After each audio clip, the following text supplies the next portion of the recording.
Adik-adik, pengertian statistik berasal dari bahasa Latin yaitu status yang berarti negara dan digunakan untuk urusan negara.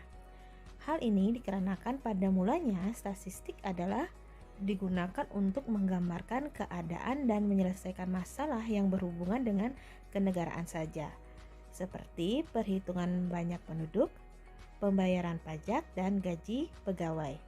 Nah, seiringan dengan perkembangan zaman, maka pengertian statistik semakin berkembang. Di antaranya, yang pertama, statistik merupakan kumpulan data yang disajikan dalam bentuk tabel atau daftar, gambar, diagram, atau ukuran-ukuran tertentu. Misalnya, statistik penduduk, statistik kelahiran, dan statistik pertumbuhan ekonomi. Kemudian pengertian lain dari statistik adalah pengetahuan mengenai pengumpulan data, klasifikasi data, penyajian data, pengolahan data, penarik kesimpulan, dan pengambilan keputusan berdasarkan masalah tertentu. Nah, statistik matematika atau statistik teoretik merupakan statistik yang diturunkan bagaimana menciptakan model teoritis dan matematis. Nah, adik-adik, untuk statistik terapan atau teknik analisis data, ini merupakan statistik yang membahas cara-cara penggunaan statistika, antara lain untuk penelitian. Jadi dapat disimpulkan bahwa pengertian statistika adalah ilmu pengetahuan yang berhubungan dengan cara-cara pengumpulan, penyajian, pengolahan, analisis data, dan penarikan kesimpulan dari hasil analisis serta menentukan keputusan. Metode statistik adalah prosedur yang digunakan dalam pengumpulan, penyajian, analisis, dan penafsiran data. Oke, banyak yang bertanya apakah statistika itu sama dengan statistik? Meskipun terlihat sama, alias hanya berbeda satu huruf saja, statistika dan statistik merupakan hal yang berbeda. Pengertian statistika adalah sebuah ilmu yang mempelajari bagaimana cara merencanakan, mengumpulkan, menganalisis, menginterpretasikan, dan mempresentasikan data. Sedangkan statistik adalah data-data atau nilai-nilai yang mendeskripsikan keadaan sampel. Statistik juga dapat diartikan sebagai wakil dari kumpulan data. Contohnya, rata atau mean dan simpangan baku atau standar deviasi. Jadi, perbedaannya sangat jelas ya adik-adik ya. Statistika adalah ilmu yang berkaitan dengan data, sedangkan statistik adalah data itu sendiri yang menjelaskan sampel. Tetapi istilah yang lebih dekat dengan statistik adalah parameter, yaitu data-data atau nilai-nilai yang mendeskripsikan keadaan populasi. Jadi, baik statistik dan parameter memiliki kesamaan, yaitu menggambarkan data. Namun, perbedaan antara statistik dengan parameter adalah statistik menjelaskan atau menggambarkan sampel, sedangkan parameter menjelaskan atau menggambarkan populasi. Berdasarkan cara pengolahan data, statistika dapat dikelompokkan menjadi dua, yaitu statistika deskriptif dan statistika inferensial. Oke, adik-adik, perlu adik-adik ketahui, statistik deskriptif mempunyai tujuan untuk mendeskripsikan atau memberi gambaran objek yang diteliti sebagaimana adanya tanpa menarik kesimpulan atau generalisasi. Nah, adik-adik, dalam statistik deskriptif ini juga dikemukakan cara-cara penyajian data dalam bentuk tabel maupun diagram, penentuan rata-rata atau mean, modus, median, rentang, serta simpangan baku. Contohnya, misalkan masalah statistik deskriptif, yang pertama adalah tabulasi data, diagram balok, diagram kue atau pie, dan grafik perkembangan harga dari tahun ke tahun. Oke, adapun beberapa cara yang dapat digunakan dalam mendeskripsikan, menggambarkan, atau menjabarkan, atau bahkan menguraikan data, antara lain, yang pertama, menentukan ukuran dari data seperti nilai modus, rata-rata, dan nilai tengah atau median.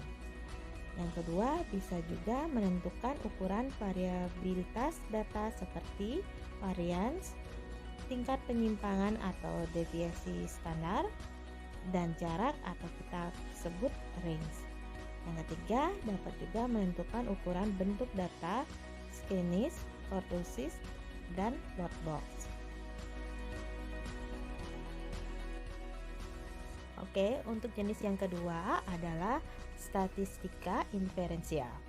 Yang dimaksud dengan statistika inferensial adalah serangkaian teknik yang digunakan untuk mengaji, menafsirkan, dan mengambil kesimpulan berdasarkan data yang diperoleh dari sampel untuk menggambarkan karakteristik atau ciri dari suatu populasi.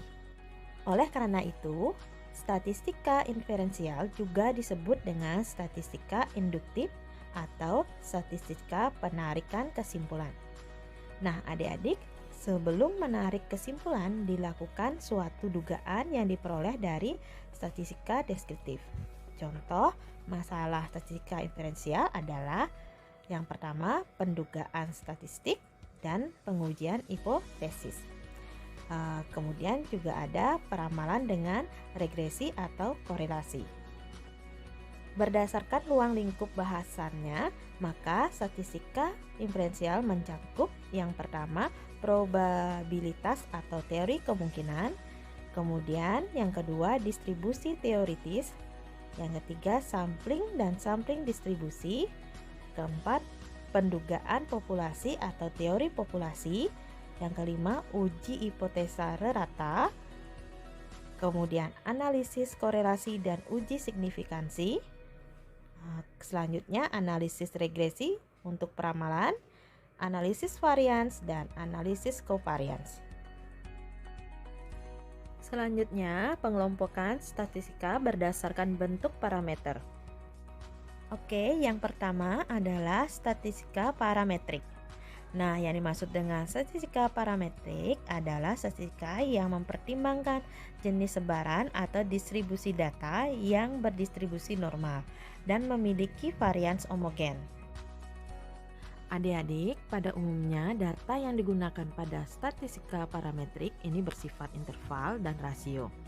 Nah, contohnya salah satu uji statistik yang dapat digunakan pada statistika parametrik antara lain uji set bisa 1 atau 2 sampel, uji T juga sama bisa 1 atau 2 sampel, korelasi version one or two way ANOVA test, dan analisis regresi.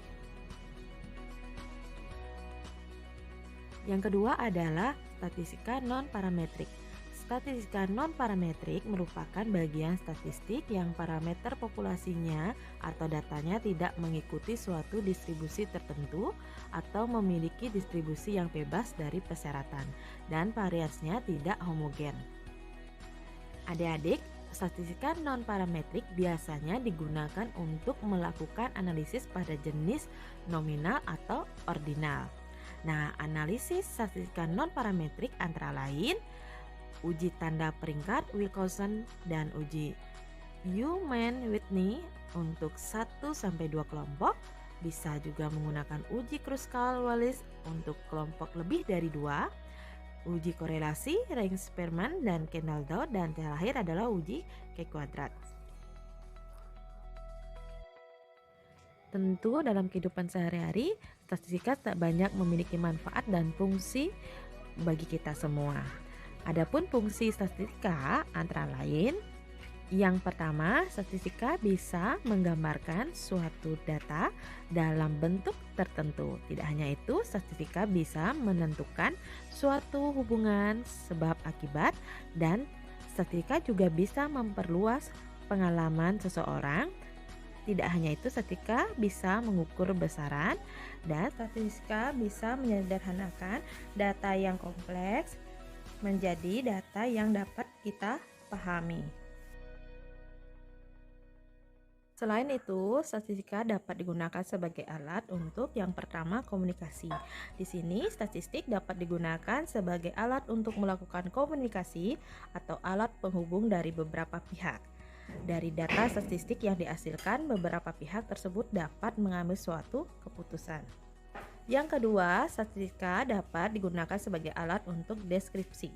Di sini, statistik dapat digunakan sebagai alat untuk menyajikan, menggambarkan, atau mengilustrasikan data ke dalam bentuk tabel, gambar, dan diagram, sehingga orang mudah memahaminya. Oke, yang ketiga adalah statistika sebagai alat regresi. Di sini, statistik dapat digunakan sebagai alat untuk meramalkan atau memprediksi pengaruh dari data atau variabel bebas terhadap data yang lain atau variabel tak bebas. Oke, yang keempat adalah korelasi. Di sini, statistik dapat digunakan sebagai alat untuk menentukan seberapa kuat hubungan antara dua data dalam suatu penelitian. Dan yang terakhir adalah komparasi. Di sini, statistik dapat digunakan sebagai alat untuk membandingkan data dua kelompok atau lebih. Oke, demikian dulu video pembelajaran hari ini ya. Semoga bermanfaat buat kalian semua dan terima kasih.